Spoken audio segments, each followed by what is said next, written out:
I have been working for some 30 years with the Forest Research Center of the Sabah Forestry Department as a forest entomologist. In fact, the center is the R&D division of the Sabah Forestry Department. So within the center itself, there is insect diversity and also forest insect pest management, which incorporated as the research program under this center. And these are some of the important aspects that we are researching on. Insect diversity. We know that Malaysia is one of the biodiversity hotspots in the world. So a lot have not been explored on insects, and I'm sure many of you know that 75% of all the living organisms are insects, and there are various insect groups, butterflies, moths, beetles, so on and so forth. So we have been doing a lot of biodiversity documentation and also conservation program. And from insect diversity itself, we look into promoting insects in helping nature tourism. Yeah, because it's difficult for a lot of people in general to appreciate the beauty of insects, because it has to be captured through the lens, like what you are doing today, and hence this can create an awareness on the beauty, importance, and the diversity of insects. So I'm glad that One Stop Borneo is doing this. And besides that, of course, we are also doing research on forest insect pests in monoculture and also in forest plantation. You know that under the forestry department, the timber industry contributes significantly to the insects to promote nature tourism. Number one, it is butterfly watching. Number two, dragonfly watching. And I'm sure you all know about firefly watching. Yeah? So Sabah is leading in terms of nature tourism, and with the very high insect diversity that we have here in Sabah, and we can make full use of all these natural resources to promote nature tourism towards greater heights.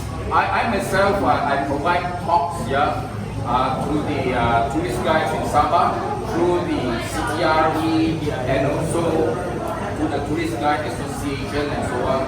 So hoping that our tourist guides are well equipped with all this info, share with the tourists so that they can tell a wonderful story about insects of the tropical rainforest in Sabah. So I hope that has given you, some info about the importance of insects and what we have been doing in the Sabah Forestry Department together with other agencies. I do feel like Sabah does lack good entomology guides or insect guides, like registered guides. For example, Chung, yes, he can lead maybe an insect tour, but how do we find out more?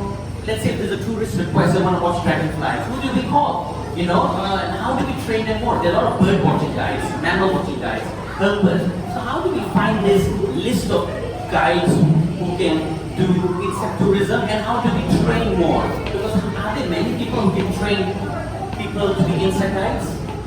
Yeah, that's a good question. Yes, I don't deny that bird watching is far ahead than insect watching. But then you have to start somewhere, right?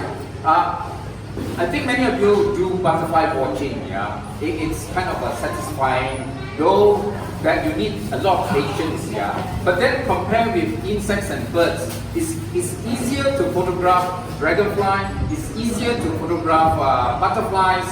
Relatively, it's good to start something that is quite easy. That's butterfly, because there are a lot of references, and from time to time there are talks, online talks, and also BTI also organize these talks and so on. No doubt at this stage it is difficult, but we have to start somewhere, and in the long run, I believe that this would be achievable. And I would say that Sabah is in the forefront compared to many other states. So we have to promote. Yeah, looking at butterfly, watching a lot of the tourists, they know about the spectacular butterflies that we have, and a lot of our guides know about butterflies. So of course, if you compare butterflies with others, then yeah, we have to do more work on others. And we also try to promote the insect tours. We do lots of insect watching for tours. So with lots of tourists, they come to Borneo not for insects particularly, but after they left Borneo, they began to fall in love with insects because they just need someone to show them how beautiful insects is. So I think now I think now it depends on how you share with people. Also affects how the people's feedback to you. If you can share it in a good way, people will listen to it with interest. Others if you share in a boring way, people may lose interest and find it strange. So, and then another question is why should people know more about the work we are doing, about insect work? I think Dr. Arthur mentioned most of the points because of the importance of understanding insects. I think most of it is correct. I think but you ever mentioned bioindicators, right? I haven't Okay. that. Alright. So it's good. So I have something. Yeah, the rest are the normal answers like pollinating, food source. So for bioindicators, one of the most interesting projects in Sabah I've heard is by deep spiral for Sabah, which Dr. Ken Wilson, he's a specialist in dragonflies. So he teach the local community who live alongside rivers. He teach them how to identify dragonflies in the rivers. Because this way they can, from identifying dragonflies and understanding that the dragonfly and butterfly diversity, they can use them as an indicator to understand the river quality.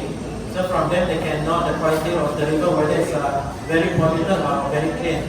So this is interesting reason why people should learn about insect, even why villagers should learn also, because it's very beneficial also for the livelihood. So I think that's it from me. Or is there any particular group of insects which are quite understudied? I'm sure all of them are understudied, but is there a group which you would say is more understudied, which people should maybe research more on? You know, when someone new comes and says, I want to do insect work, but there's no point of maybe doing the same thing. You know, let's say bird-wing butterflies. You know, a lot of people are doing that. Is there any particular group you can suggest or recommend? Right, thanks, Shavez again. As you mentioned, most of the insects group are understudied compared to many other animals, yeah, or mammals and birds. Of course, there are a lot of fields to explore. Besides diversity, taxonomy, there's also ecology, so on and so forth. But for me, in Sabah, if you look at the field on nature tourism, I think it's good to explore further into butterfly, dragonfly, and also beetles. Would that include fireflies? So a lot of ecology of these are not well known. And in terms of doing research, it's also to have networking with other researchers elsewhere, because you can't work in isolation. So it's good that you have various organizations, whether it's local or international, with the expertise to work on the same field, so that we can solve any issues or problems together. And another aspect, like what Shavez has asked, besides these main groups, what are other groups that are not well known? Well, that would be the lantern bugs.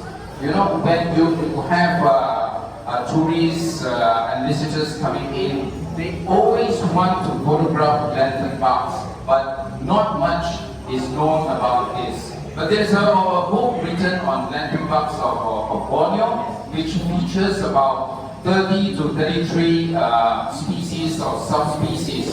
But other than that, not much is known about its ecology. So this is one of the aspects. And others will be the role of insects in an ecosystem, and the role of insects in benefiting humans, like the black soldier fly, in which the larva is used as animal feed, and also the frass is used as fertilizer, as a biostimulant. I just met up with Professor John Young.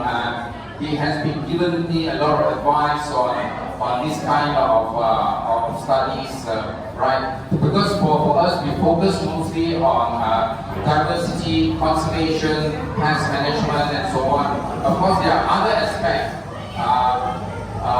that we should look into.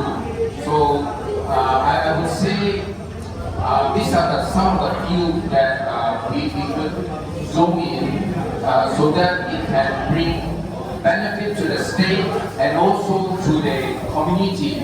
So nowadays, whatever that we want to do, we have to mention that how it can benefit the community and the state as a whole.